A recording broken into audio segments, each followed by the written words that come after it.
The US and several of its allies have repeated their support for Israel while calling for the protection of civilians and access to aid. The statement came following discussions between US President Joe Biden and leaders of France, Germany, Italy, Canada and the UK. For more on this, we're going to go to Alan Fisher, who joins us in occupied East Jerusalem. And a powerful block of countries there. Can you tell us a little bit more about this statement, Alan? Well, it's an interesting group in that it is the G7-1. There is no Japan involved in this statement.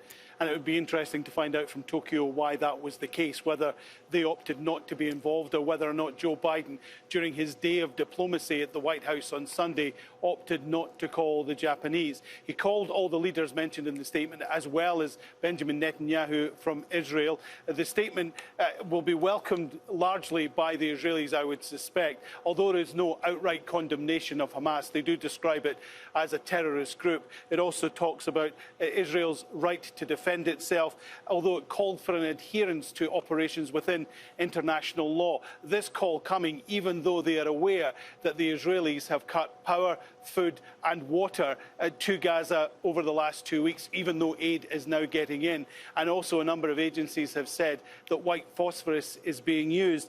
They agreed to continue to use their diplomatic channels in parallel to try and bring an end to what is going on. But what is missing from this statement is a call for any kind of ceasefire, any kind of humanitarian stop to allow more aid to get into the country.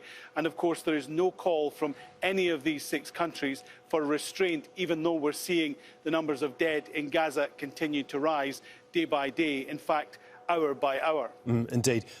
Alan, we're also getting reports that Israel will potentially postpone its ground invasion into Gaza. What more can you tell us about that?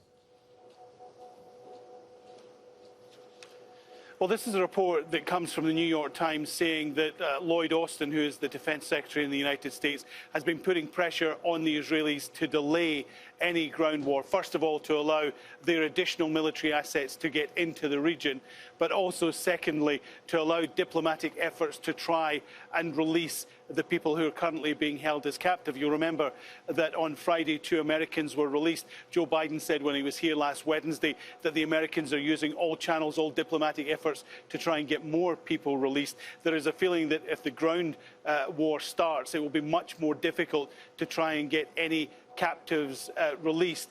Certainly that has been the view of people here across the board.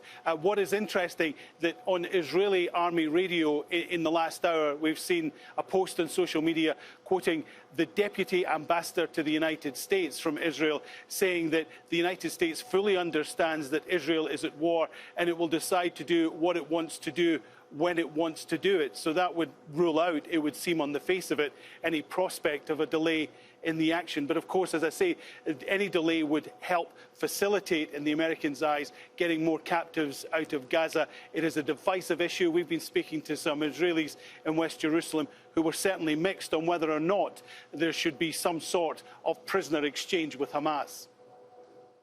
It's very hard and very emotional, and our friends are in hostage, and we've been to a few funerals of our friends and all our soldiers and friends, and my husband is in the army, so it's very, very complicated, and there's no certain answer. I think this is a little complicated. It's not simple. It's not either this or that. It requires a lot of consideration. Each side is suffering. We have to think well. This is a big dilemma, and there isn't one answer. I totally understand the dilemma of the hostages. I'm sure I would feel exactly the same way. But to say that this is what Hamas wants is not correct, because if that's what they wanted, then the butchery did not have to happen to the extent that it happened for them to capture people in order to bargain for political prisoners. Certainly many of the people that I've been speaking to have been saying that it was the defence and intelligence failure that led to these people being taken captive. They would obviously like to see them released sooner rather than later.